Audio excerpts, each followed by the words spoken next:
you? Good.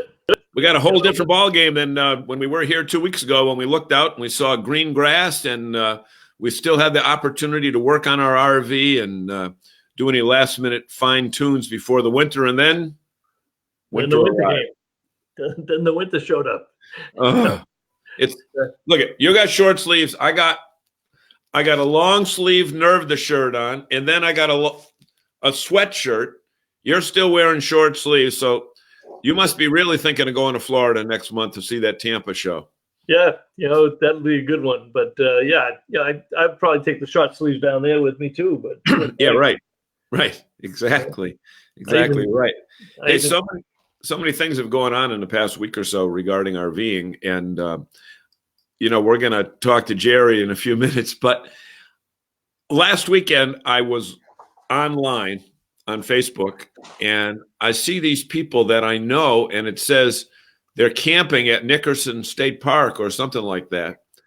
And I look at it's Cavosa, it's Frank Palange, it's the Coles, the whole family, and I'm saying this must be from back like in August. Those nutcakes went camping when it was 20 degrees out. Hey, there's Jerry. Yes, Jerry. So, folks, Bob is on the phone with Jerry because hang on 1 second. Jerry had some technical issues, but you know what? In this business here, since this is the no rehearse show, we don't rehearse it. So every once in a while, when you do a live show, things can work out that the program isn't working right. But I think I cut him off. You cut him off. So while Bob tries to figure it out technically, we're going to tell you that, just a short period of time is here before the Boston RV show with new dates this year, January 24th through 26th. And it's Friday, Saturday, and Sunday. It's not MLK weekend. There was an event going on at the convention center that bumped us out of that date. But we're looking forward to great dates. Actually, it's a little better because we're getting further away from anybody who's got any issues still with the holiday season. And Bob, is Jerry there talking? Yeah, Jerry. No, I am getting a little feedback. Jerry, can you hear me all right? Yeah, I just muted. I'll get you up on Facebook so I can see the questions. Oh, okay. Jerry, it's like they say on the radio, turn down your radio. Yeah, he went back on Facebook, so the computer sound has to be down. But Jerry is with us, having a little technical difficulty on that end, but we can work through that because we've done that before. So let me put up. Let me just do this here. Yeah, put Jerry next to your mic. Yeah, we can do that, and let me just Tell the dogs you have a stranger in your house, Bob, so when they hear Jerry, they don't think that there's somebody in the house that's breaking in. Well, hopefully the dogs will behave and not provide any background noise for us tonight. So in the meantime, folks, what we're going to do once Bob gets Jerry straightened out, we're going to talk about 25 days of Christmas. There's Jerry in a freeze frame. So we have to look at your picture, Jerry, but are you there? Can you hear us? And John, tell me. I can hear you. Yep. Like I said, I've got you up on the Facebook. So. Okay. And John, Jerry, can you hear okay?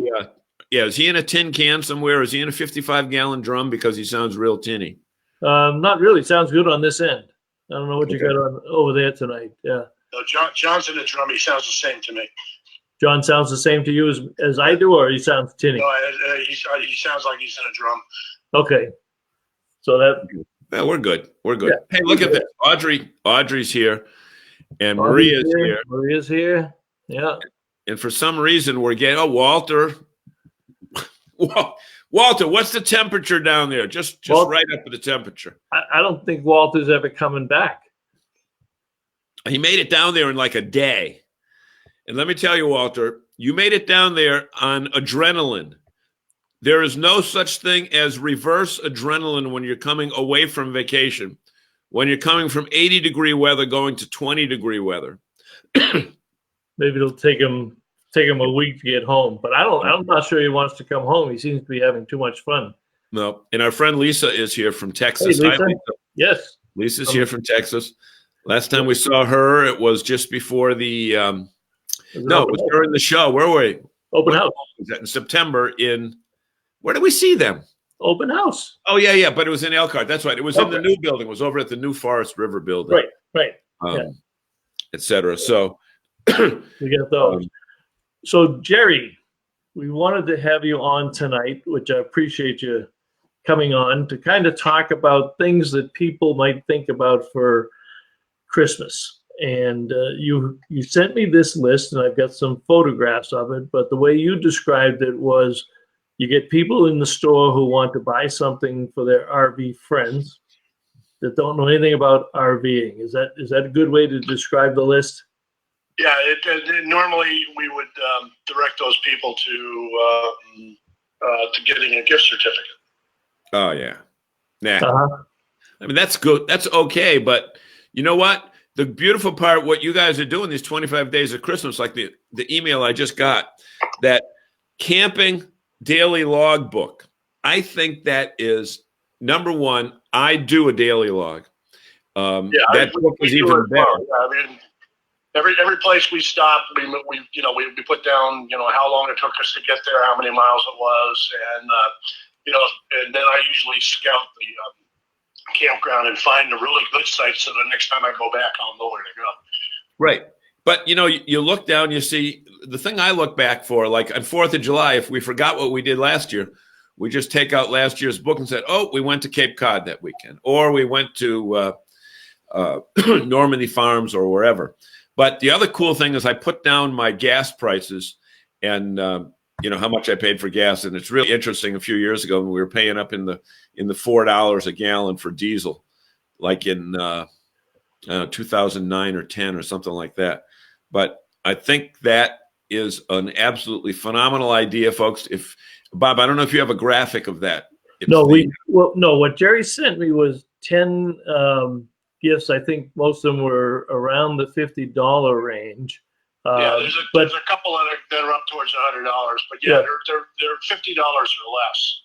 But I would like to mix in some of those 25 days of Christmas, because that's the people that don't know that. If you are on the Majors RV email list, they're sending out now every day with different ideas for the 25 days of Christmas. How do they get on that list, Jerry, if they're not on there already? They can just stop by the store and fill out a contact form. We collect names and information from people that visited the booth at the show, and then every once in a while we'll have some kind of contest in the store, like the Where's George contest we had over the summer. We collect email addresses that way, but we load it all up in the constant contact, and then we send out an email. Well, we start about 24 days before Christmas, and we put one or more items on sale every day for the duration of the 25 days. Right. Hey, Jerry, do you have a place on the website for them? Yeah, a website address. They can send us a contact on the website, and we'll add them to the list. Yep. Yeah. Now, Jerry, let me also suggest that tomorrow you say to David, congratulations on having the audacity to use the word 25 days of Christmas instead of 25 days of happy holidays.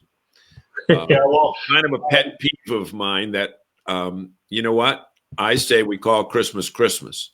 If you don't believe in it, hey, call it what you want. But yeah, I agree. Yeah, for our Black Friday sale, we were going to do a Friday of color, but Jeff wouldn't go for it. Friday of color. Audrey says Jerry's audio is pretty rough. His picture is too, Audrey. I don't know what I can do to enhance it, because I want to try to keep him close to the speakers. So let me. The speakers or the microphone? Well, the mic's on the side of the computer here. But okay. Let me see that. So Lisa, tell us what you got for temperatures down in Texas tonight. And Walter must be still on the Magic Kingdom. It's a Small World ride. I'm told that's Walter's thrill ride at Disney. It's Which one? World. Oh, Tom Zabrowski's on. The tinny Hi, tone everyone. is still. Audrey says the tinny tone is still happening. Yep. All right. Yep. I don't know. We try. Donna Foley, where are you calling from? Where are you watching from, Donna, that Audrey alerted you to this webcast? Donna Foley, tell us, are you one of Audrey's compadres that get going again? Part of the group. Well, let's see, she's got a Foley in her name. She's probably your sister. Yeah, that's true. Yeah. You gotta look for those little hints, John. Ryan's on too. Let's jump into some of the things that Jerry's got on his list, and hopefully the sound will come up a little bit here. Jerry, are you making a list and checking it twice? Yeah, we're just making a list for people that need to check it twice. And we're not playing Santa here. We're just we're just supplying the gifts under the tree. Okay. All right, tell us about this safety step, Jerry. Yeah, that's the folding leg safety step. They're very sturdy. They're heavy duty. Hold up to 300 pounds, and I didn't have one in my RV until just this last trip, where we stopped at one of your favorite places up in Maine there, Bob. I want to say Shady Acres, but that's not right. Sandy Pines. Sandy Pines. Sandy Pines, yeah. Yeah, we had the nose raised a little bit high, and you have had a hard time getting in and out of the bus. So I went ahead and got one of these and put it in the basement. Well, I thought I read that it holds 1,000 pounds. Well, it's rated for at least 300. Hey, Bob, who do you know that weighs 1,000 pounds? I mean, 1,000 pounds, you'd have to have 10 people on there. Well, maybe 5. Yeah, or if it's 1,000 person, he or she ain't getting in the RV, so it's moot. But Jerry, I recall those are heavy duty, but they're lightweight, are they not? Yeah, they're not. They're heavier than they look. Right. They're not. I think they're probably around 7 or 8 pounds. Okay, and another interesting aspect of those, and we have friends that use one inside. You can use it outside, again, if your step is not working or whatever. But they're handy inside, too, if you've got to reach up into a cabinet or on top of a slide or something along those lines. The other use, remember to put them away. Is the other thing we're using it for is my wife has legs shorter than the distance from her chair to the floor, so she uses it for a footstool. Well, I bet. I bet some people could use it at the rear of the coach, because some of these ladders are pretty high up off the coach. You got to step up on the bumpers and everything else. So this would probably be a good thing at the back to hop up on the ladder, right, Jerry? Yeah. Yep. And there's also a version that has adjustable length legs. So if you're on uneven ground, you can actually level the step out. Interesting. Yeah, Audrey says those steps are awesome when you have an unlevel site and need an extra step for your site, because for one reason you can't get the front down because there might be a stone or a tree or something that you can't get totally level. There are plenty of unlevel sites out there. Yeah. Because if anything, Jerry, we want people to know that everything that we say on this show is on the level. Yes. That's sad. That's sad. Hey, look at Zagami. I'm drinking water, and it's a weeknight. That's the problem that you have, is you're drinking water. So Lisa says they're in the 50s and 60s, tomorrow in the 70s in Texas. But we don't feel sorry for our Texas friends. Michelle and Laurie are in Arizona. They got a cold wind coming in. Made the hot tub a little challenging. We can see snow coming down in the mountains. Well, when you come back, ladies, you'll see snow. You don't even have to go up to the mountains to see it. Yeah, right. Well, just folks, so you know, Central Massachusetts is usually the jackpot area for snow. And I'm sure the next storm weather channel will be up here, but we got a good 1.5 feet in Worcester. And I know Bob always gets similar to what we got. Jerry, you got nothing down the Cape the first storm, but you got a little bit the second storm, right? Yeah, we got about a couple inches, and it's mostly melted now. Yep, yep. Oh, Audrey asked, does that step, those legs collapse, right? Yeah, they'll fold up, yeah. On the stool? Right? Maria got 25 inches. She must have been up in that Fitchburg area, right? Wow. But unless she's over in New York, one or the other. Jerry, Tom what got about 23? Tom got 23.7. What about this right here? This is called the Lights All Lantern, and that shows it at the table, but they also showed this view on the website, which I thought was pretty impressive. Is that the same device, or is that one of their other kind of like flashlight devices? Because that shows no, that's the lantern right there. Yeah, and they come in various different intensities, from like 1,000 lumens up to 2,000 lumens. But even at that, the highest intensity, they have 5 separate settings. Yeah, that looks like it's the same one. And that, Jerry, that's probably settings on it, similar to the one that we have. My take on this stuff is, if you're afraid of the dark, stay home. But a lot of people like the security with some extra light on their campsite. If you're afraid of the dark, stay home. Well, that's probably true. I mean, a lot of people they do go out camping, and then they get afraid when the snakes come out and the alligators come out of the swamp and what have you. Yeah, but that's a pretty impressive light.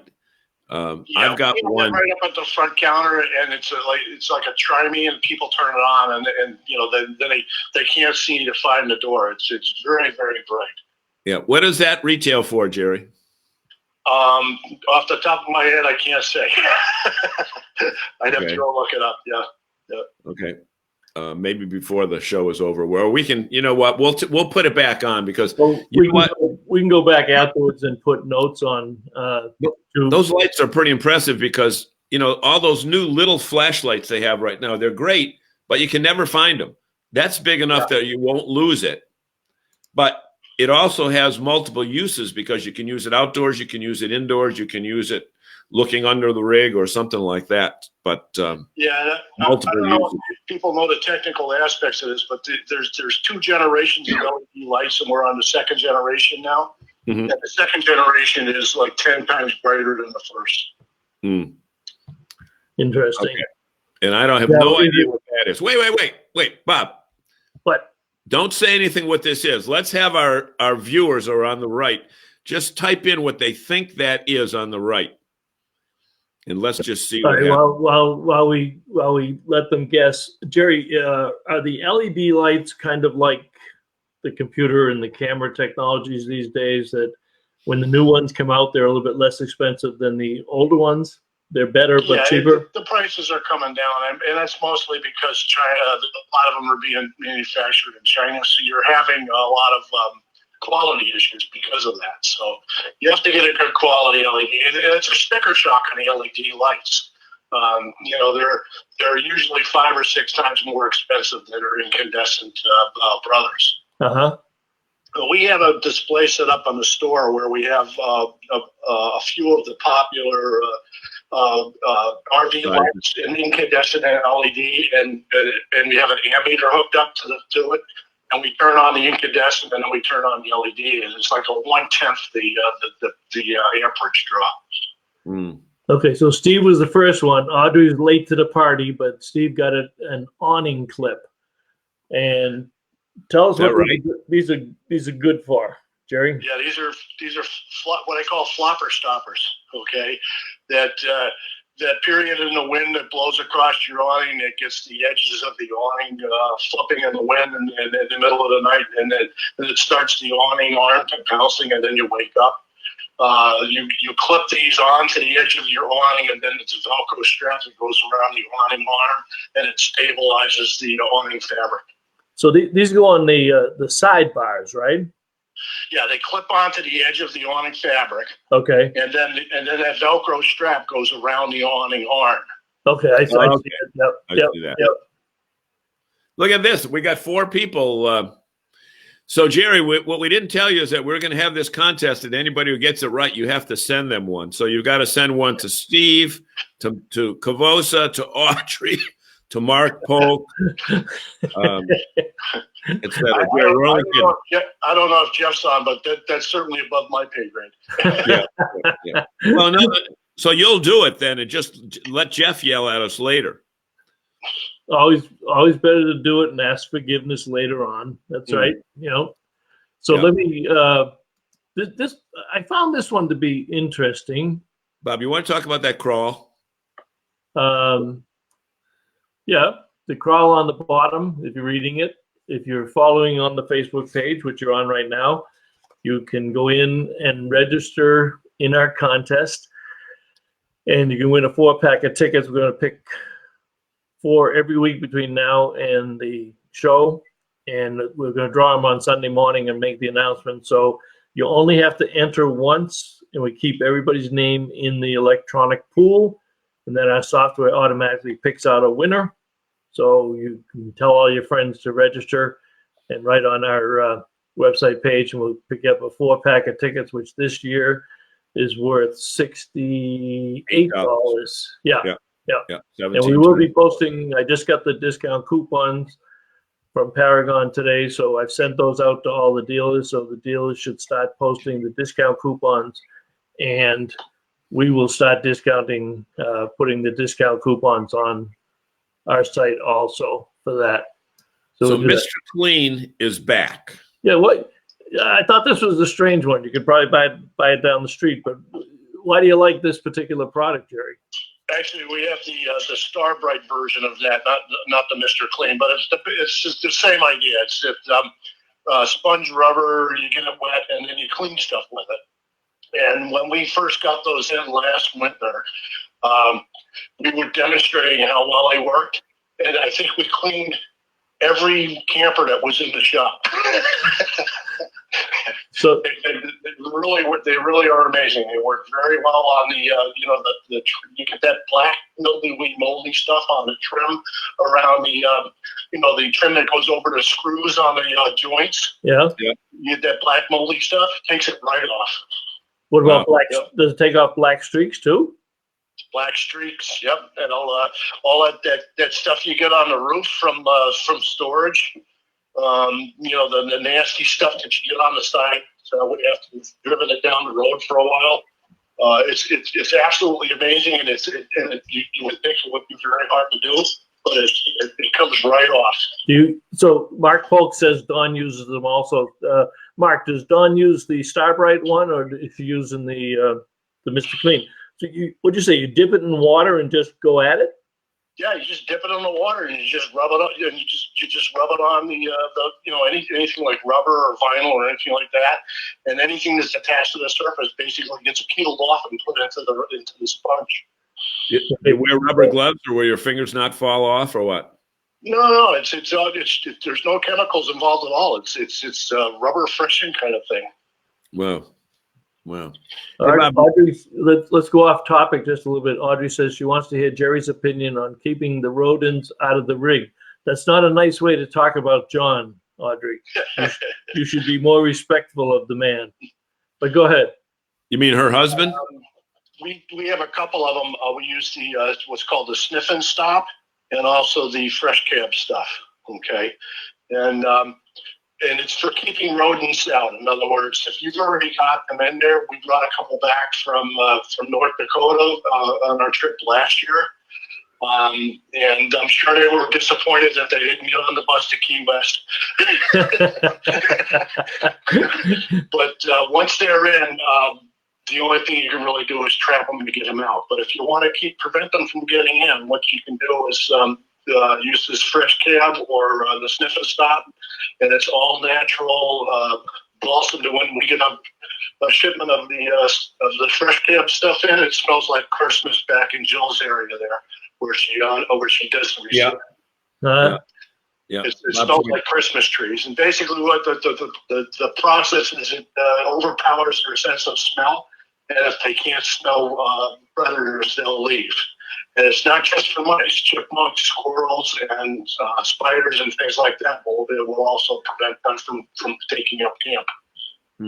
Hey, Bob, along the same lines, before we go much further here, Audrey said, having lost an awning due to an unexpected wind, it's best to watch the Weather Channel. But I think even better than that is when you're not going to be at your unit, take your awning in, because even the ones with the the wind devices, you never know if they're going to go haywire at any one time. And I remember once being up at the KOA at not Old Orchard Beach. What's the other place? Bar Harbor, the one at KOA Oceanside. And we saw, the weather changed drastically in the middle of a summer day, and that wind started whipping, and there was a couple units that lost their awnings, and they were just torn apart. Yep. If you're leaving the camper, you take your awning in and shut the water off. Yeah, I'm always amazed. You mean the water? I'd like to address this one thing that Steve Giano put down about Irish Spring. Let me just say that we take several half-eaten bars of Irish Spring out of our storage rigs every year. But why is it though that some people seem to, now maybe they just don't have rodents in their area? Yeah, I think that's it. They don't have the rodents, so they think it's working. But the fact is, there's no mice around, or during the campus. So, but you're right. Almost every week you'll see somebody post their half-eaten Irish Spring bars and say that doesn't work. And it's similar to the dryer sheet thing. Once the smell wears off, they just use it for bedding. Yep. Makes a good nest. Yeah. I want to jump back quickly up to Michelle and Laurie. They wanted to know if these Mr. Cleans or Starbrights scratch. She says they won't scratch, right? So they obviously don't. It's just foam rubber. Just foam rubber. Sponge. Yeah. So it's the ingredients. It's the secret ingredients that get the stuff clean. Yeah, there's no abrasive in it at all. It basically if you have like these the sticky stuff that they use that you can just peel off. Okay, it's like a dollop of clear plastic or something that you can just peel off and it comes off in a bunch. Yeah. That's what it does. It basically takes whatever's on there and just peels it off. Okay, it grabs it and peels it off. Interesting. Yep. Hey, Bob, we put the sign up, but I haven't said it yet. But I was leading you into it. Go ahead. Yeah, we wanted to take this moment to thank our current viewers and just ask them if they would take a moment or two to somewhere on your screen, there's a share button. Share this with people that that are into RVing or people that are thinking of getting into RVing. And it allows us to reach, I don't know, we're up to averaging about 6,000 to 7,000, sometimes up to 10,000 views per week. And we get a lot of comments that, maybe people don't listen to the whole show, but they grab one little bit of wisdom from each show, which can save them, hundreds, if not thousands of dollars with some of the guests that we've had on with little tips, like Mark Polk here is saying, yeah, mousetraps work. Put some peanut butter in. Mousetraps work good, Mark. I'm sure you'd agree. When you're close enough to the unit to check them with some degree of regularity, because you don't want to come back 3 months later and find several mice have been caught by the traps and the smell has permeated your unit. So if you share this on Facebook, more people get to see the show, and we'd appreciate it a great deal. Yeah, I've got one more tip on rodents. This comes from a friend of Jeff Slater's, who's an exterminator. Mice don't have a bladder, okay? So basically, they're peeing all the time, okay? So wherever they go, they leave a trail. And if you take a black light in at night, you can see it. So if you want to know where they're getting in and out of your camper, you can follow the trail to their entry point. I've never heard that before. Yep, that came from an exterminator. A good tip from that was a friend of Jeff's. A good tip from them. Jeff has friends? Jeff has lots of friends. You know that. He buys them. Now, Audrey brought up a good one, and I'll tell you what this is.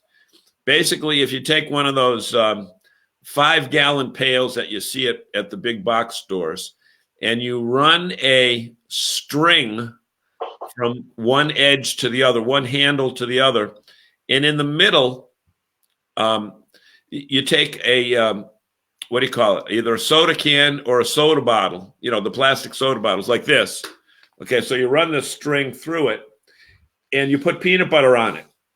Okay, to act as bait, and then you take like a little piece of lattice or a piece of wood going from the ground up to the edge of the bucket. And I think you can find these on YouTube. And what happens is the mice crawl up the little ladder, and they attempt to go onto the bottle that has the peanut butter stuck to it, but they always miss and go down in the bucket. And you've got about 3 inches of water in the bucket, and mice don't swim well, and they can't get out. So every couple of days, you got to go in and get rid of the mice. It absolutely does work. I don't know, folks, have you tried it yet? I mean, Audrey's tried it. I had something complicated. You buy this little canister or something that just stick in the compartments, and you want to have a 3-ring circuits for your mice. So these actually work, and well, it may work. Who's going to clean out? Setting up, you're all set. It's just setting it up the first time. Who's going to clean out all the mice in the bucket? Well, you just get one of those 90. You go to a store and get those 99-cent barbecue tongs, the cheap ones, and then you pick them out. Yeah. You know, you throw them on the barbecue grill. They're great with a little bit of olive oil. That's a little hot sauce, yeah. Right. Audrey, it's disgusting but effective. It's true. It absolutely works, especially if you keep it in the garage. Okay.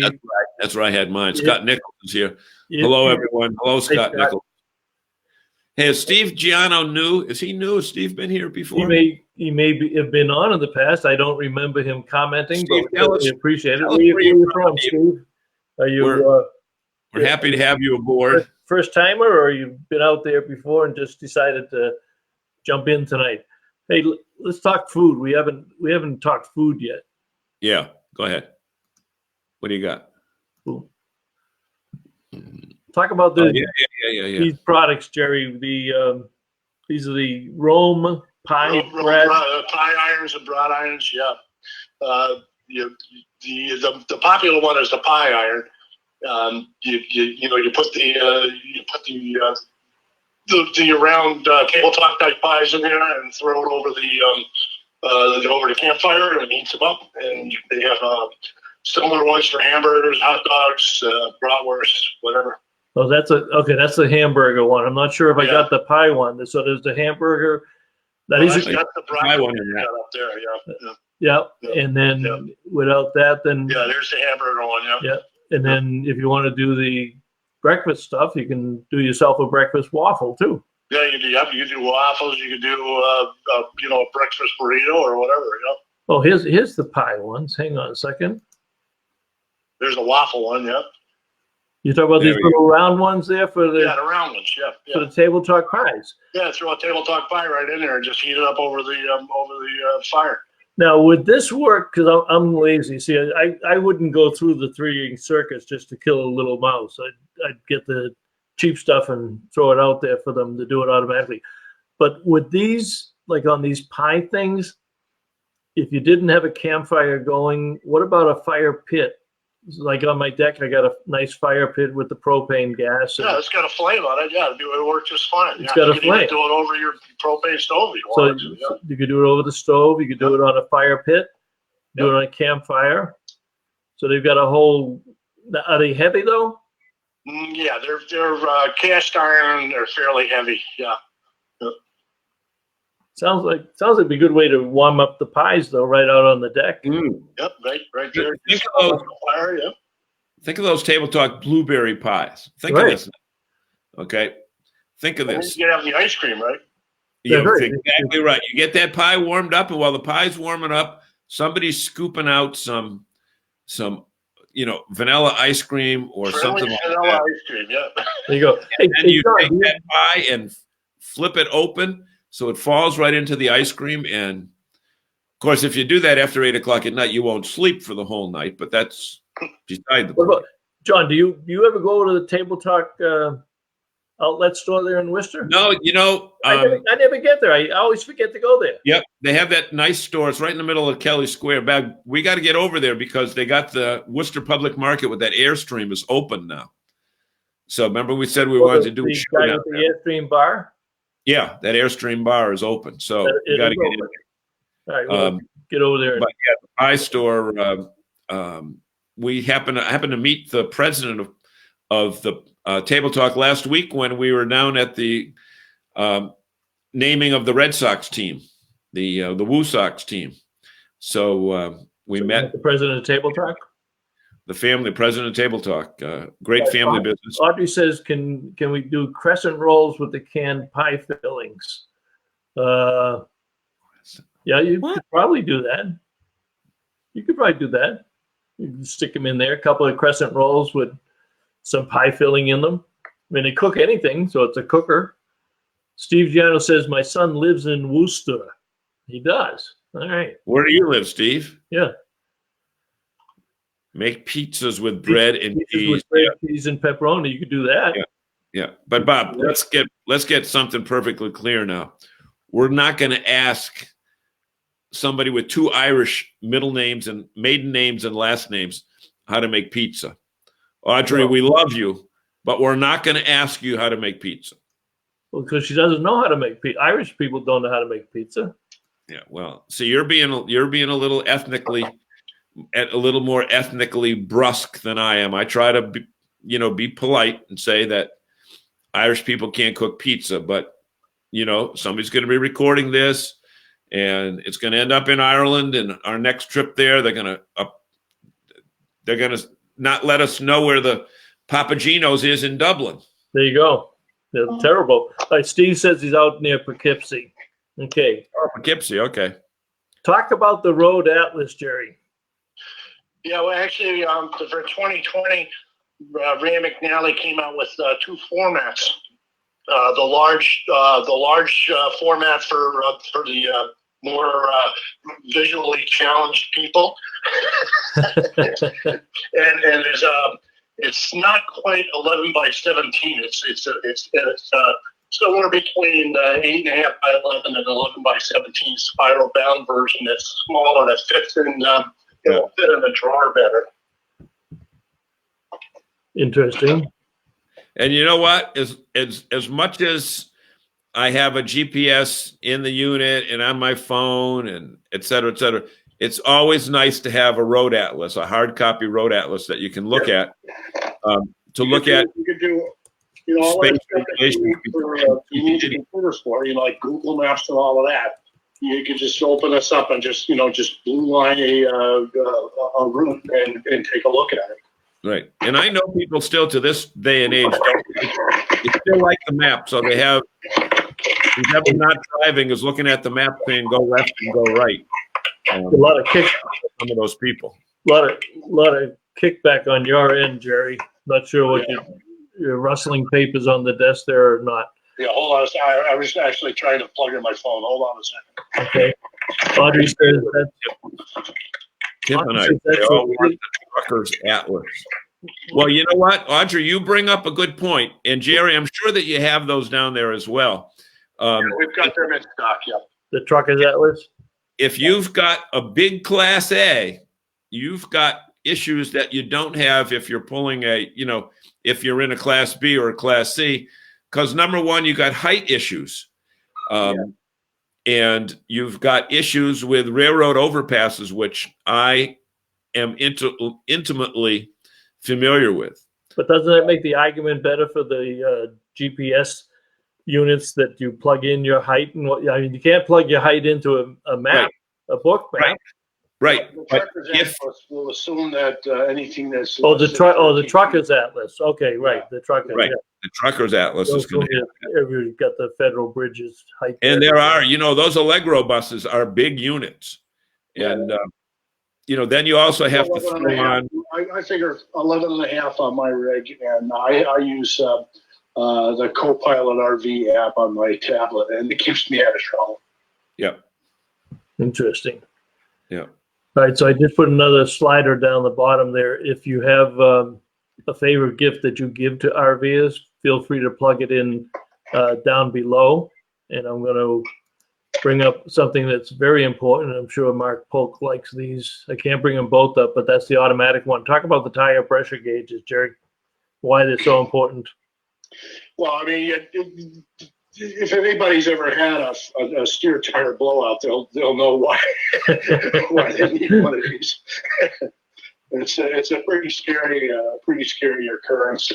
Low tire pressure is probably the biggest contributor to tire failure on the RVs, and we see it more on travel trailers and fifth wheels than we do on motorhomes, because on the motorhomes you can kind of feel the thing going, whereas if you don't keep track of the tire pressure on it, it's 20 to 40 feet behind you, and you don't necessarily know that you have a problem until somebody goes past you on the interstate and waves and points and frantically tries to pull you over. And your tires are gone. And then it's too late. Yeah, that's too late. Yeah, and what people don't realize is when you pop a tire, I don't care if it's a trailer or if it's an RV, it's not just the tire that you're going to have a problem with. You're going to take out something underneath there. Underneath it. My rig, for instance, my propane tank and gas tank is behind my driver's side front wheel. Wow. Yep. Yeah, and front wheels go quite often when they don't take care of the pressure. Yeah, so I would recommend that if you don't get a tire pressure monitoring system, at least get one of these. And every day that you're on the road, you should be poking your tires to see what the pressure is. Now, does that go right into the that goes right into the stem? Yeah, right under the valve stem. Yeah. Mm-hmm. Yeah. Okay. That's a good idea. Good idea. Yeah, and the other thing is that you have to understand what the weight of your rig is and adjust your tire pressures according to your weight. And that's fairly important. I mean, you can go to the max sidewall pressure, but your rig's going to ride like a Flintstone mobile. For instance, my rig, the max sidewall pressure is 125 pounds, and I'm running 90 to 95 at my fighting weights, and that makes a big difference in the ride. How now because you're a big service center, when people come in for repairs, just normal repairs and everything, do you do a courtesy check of the tires? Yeah, we do a lot of that. A lot of the courtesy checks for them. We check their voltage on their batteries. We check we put a thermal imaging or an infrared thermometer on their thermostat housing on their engine to make sure that the temperature gauge is reading correctly. There's a lot of stuff that we do, just to head off any problems. Interesting.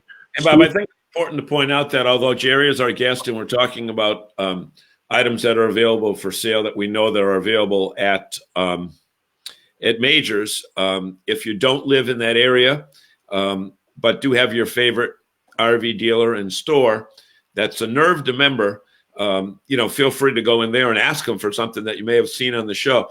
But I think it's important that you look for a nerve to member only because of the fact that I think it's safe to say that these are the cream of the crop when it comes to RV dealers because, number one, they know the value of professional relationships, both between themselves and their customers, but also the good relationship that they have with other dealers in the New England area. So I think it's not only the dealers, John, but the suppliers as well. I mean, we on a regular basis we talk to NTP, Demco, Fallen.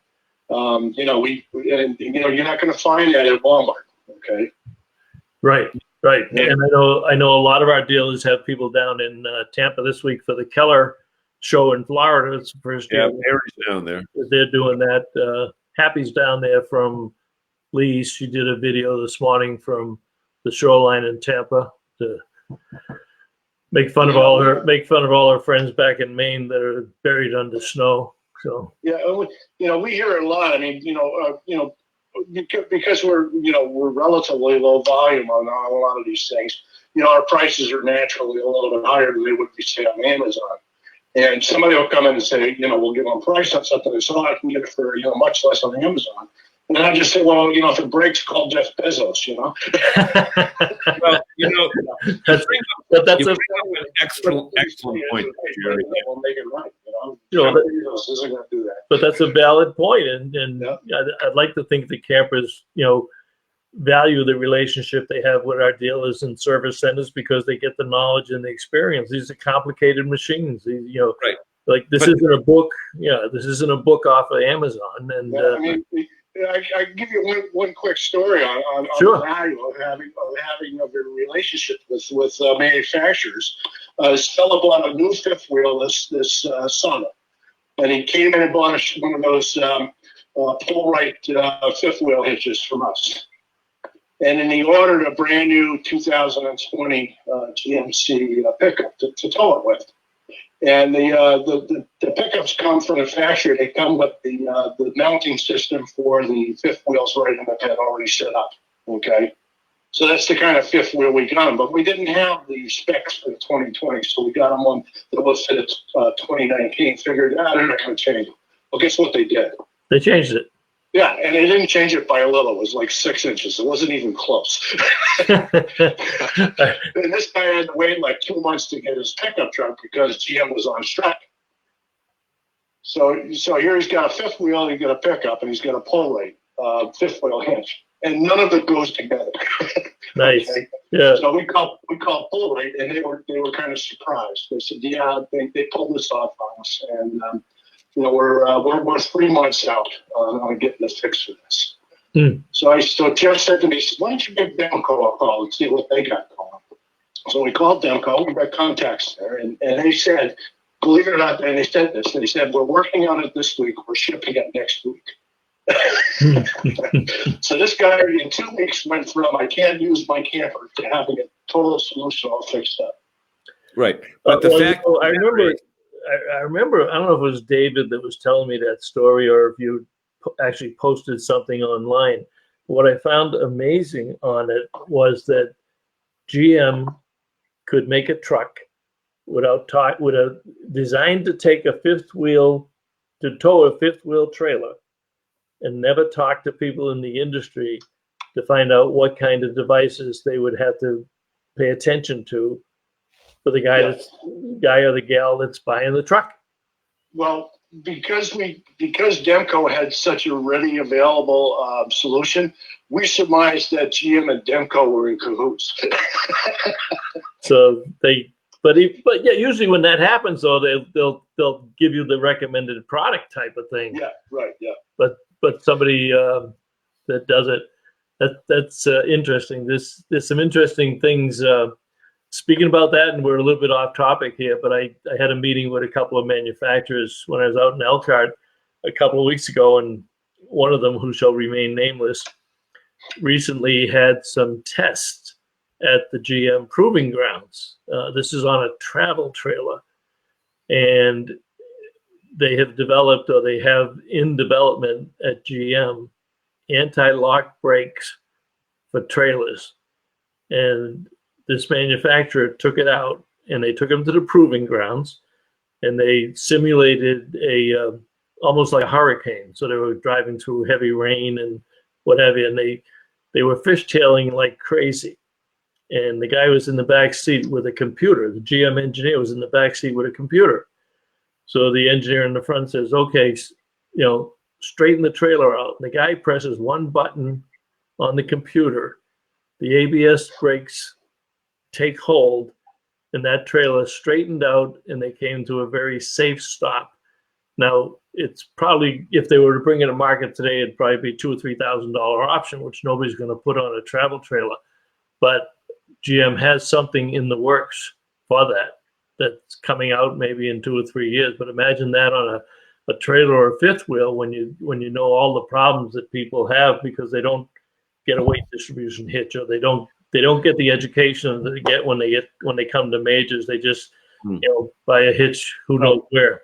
I'm on the hitch issue there. I want to be perfectly clear on this. A lot of these issues that we're talking about, do you buy it at an RV store like Majors or your local dealership versus buying at the big box store?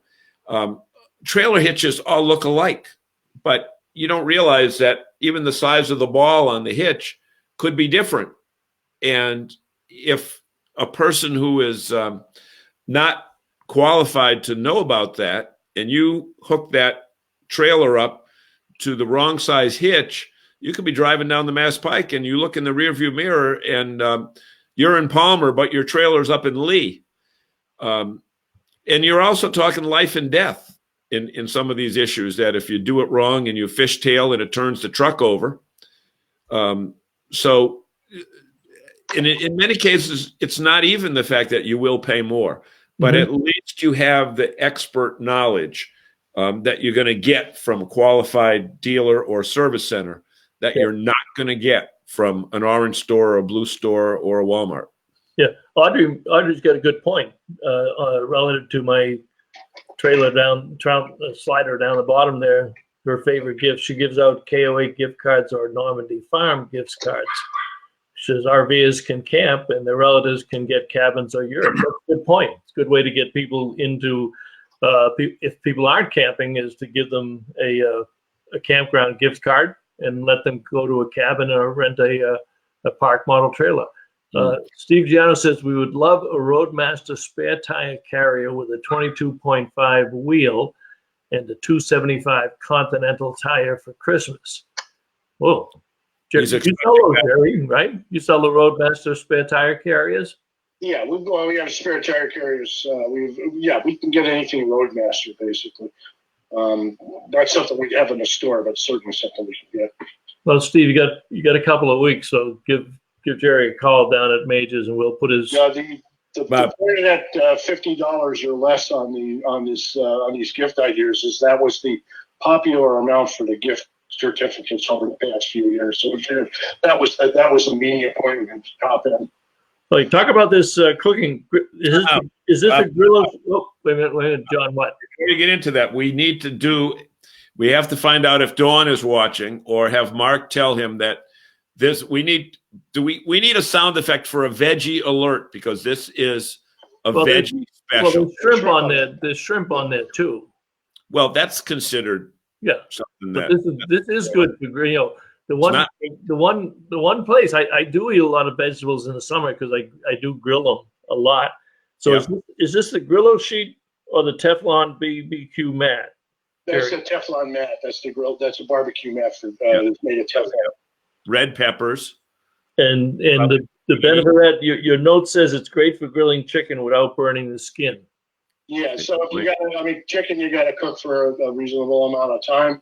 And if you've got it on the grill, then what you're going to do is you're going to burn the skin while you're trying to get it. Right, and you go to change it, and then the skin comes off, and it gets stuck to all the grates and everything. Although, for fairness of advertising, how'd they get those grill marks on the? Brown it up on both sides, and then I reduce the heat, throw it on this Teflon sheet, and then I cover it over with another Teflon sheet. The package contains 4 of them, and they're cleanable and reusable. And I lower the heat and cook it for another 10 to 20 minutes. Interesting. Okay, go ahead, John. I'm sorry. Go ahead, say. I'm just trying to figure out how they got those grill marks on that zucchini. Yeah, that's what you do. Is you go ahead and put the grill marks on, and then you put it on here to let it cook the rest of the way. Yeah. Okay. Well, we thought of Dawn. Yeah, we thought. I don't know. Mark was on, but I don't think Dawn's on. Shrimp roast. What does that mean, Audrey? You don't like shrimp? Bob, it probably means she doesn't like it. Would you think? I would think that, but I thought everybody liked shrimp. Unless she's January. We got to have Audrey and Bob on. Huh? We got to get Audrey and Bob on when, maybe in January, in the doldrums of the winter, to talk about where they are in their trip planning process. Right. She's probably already got half of next summer planned already. Well, maybe she takes a little time off November and December, gets ready for the holidays, and then January she cranks up her travel business and reservation business to get all these campgrounds. Yeah, that's another thing. Another thing about going to a dealer like Majors is that the people at these dealerships they actually camp. they use this stuff, and you can get a thumbs up or a thumbs down on something. You mean they actually know what they're talking about? Yeah, I don't think Jeff Bezos camps though. I don't think so. Although he could afford the big buses, but that's not camping. That's glamping. Right. You could do that. Hey, that no malarkey bus might be available. Yeah, Kamala Harris's bus is available. Somebody posted a picture of her bus today, so that's right out there and ready to go. Yeah. Of course, they only rent those anyway. They don't even sleep in them. No, they just lease them. Yeah. They lease them and then go to hotels and whatever. But too much work. We're camping. So, Jerry, tell us the store hours if people want to take a run down there, because I know you're closed on Sunday, Monday. Yeah, we're Tuesday through Saturday, 9 to 5:30. And easy to remember. Just over the bridge. Just over the bridge, about a mile south of the Bourne Bridge on that side. The sign kind of sneaks up on you, so you got to look. It does. It does. It's certainly well before you get to the 151 Rotary. Oh yeah, it's only about 2 minutes. I mean, you get the old Rotary, yeah. The Otis Rotary, well before that. The Bourne Rotary, yeah. So anyway. So if you go to, did I hit that the right way? No. Boom. Okay, so it's Jerry's website, majorsrv.com. Majorsrv.com, yeah. If you go there, sign up for their newsletter so you can get the 25 days of Christmas. Now, nobody, Chris, did Chris retire? Chris Ford, the service advisor? Yeah. No, he's there. You're thinking of Joe. I'm thinking Joe, yeah. Yeah. Well, I was just trying to think which one you guys would dress up as Santa Claus. Sure as hell couldn't be Jeff because he's Chris. The toothpick. That would definitely be Chris. Chris would be a good Santa Claus, yeah. But there is a guy there with the long beard. Oh, right? The guy in the back that does all the brake job stuff. Yeah, he's the chassis tech. He would definitely be the Santa Claus type. Yeah. Right. He'd be the Santa Claus without the beard. Chris has the girth of Santa Claus. Yeah, right. Exactly. Yeah. All right. Thank you very much for joining us tonight. A lot of good ideas there and a lot more in the store because it's got to be the biggest store in the Northeast. So yeah, stop on by. We got a lot of stuff there. Yep. And a great place to just kind of walk around and fill your basket with all kinds of goodies and get ready for the season. John, any closing comments, John? No, I just want to thank Jerry for being with us. I always get a kick out of going down to Majors because we do a lot of the on-site live broadcasts from down there. And every time I go down, I learn something about either maintenance or a new product that they have available. And Jeff and Jill do such a great job up front, and Chris and the gang do a great job getting you into service, and David's everywhere. And it's just a great place to be. If you haven't been there yet, it's an hour. It's 90 minutes from Worcester, using Worcester as an example. I think you brought up the big point that we all love about Majors is you're talking to people that know the business. I mean, if you walk through the door of Majors, I don't care what your question is, they've got somebody there who's an expert. They've got somebody there who's an expert on it, and they'll figure out the right part or they'll fix the unit or what have you. And it's refreshing when you think about, like you say, you can't get that information at Walmart. Try asking the clerk in Walmart going down the camping aisle, what to do. Wait, hold on, Bob. Number one, you won't find a clerk. True. To begin with. Yeah. So, there's a camping little section in the back of the store, but, when it comes to stuff like what we discussed tonight, whether it's hitches or whether it's GPSs, ask the pros and be safe on the road. Nothing worse breaking down on the road because you tried to cheap it out. And, that's that. Audrey says we go every time we're on the Cape. Awesome place. Certainly is. All right. Don't forget, we've already started our sneak peeks on our Facebook page. We've had them up for the last 2 or 3 days, so we'll be doing those right now between now and the show. And John and I will be hitting the road probably later this week or early next week to start our video interviews with the dealers who are going to be in the shows. And things are shaping up really nice. I'm starting to get their listings of what they're bringing. A lot of exciting products this year. So what you want to do is get on, make sure you register for the contest to win the 4-pack of tickets. We're going to give away 4 tickets every week between now and showtime. Do that. Jerry, thanks again for joining us. Say hello to Jeff and Jill and David and the gang down there. And we'll do that. And we will see you folks next Wednesday. Have a great evening, everyone. Bye now. Bye.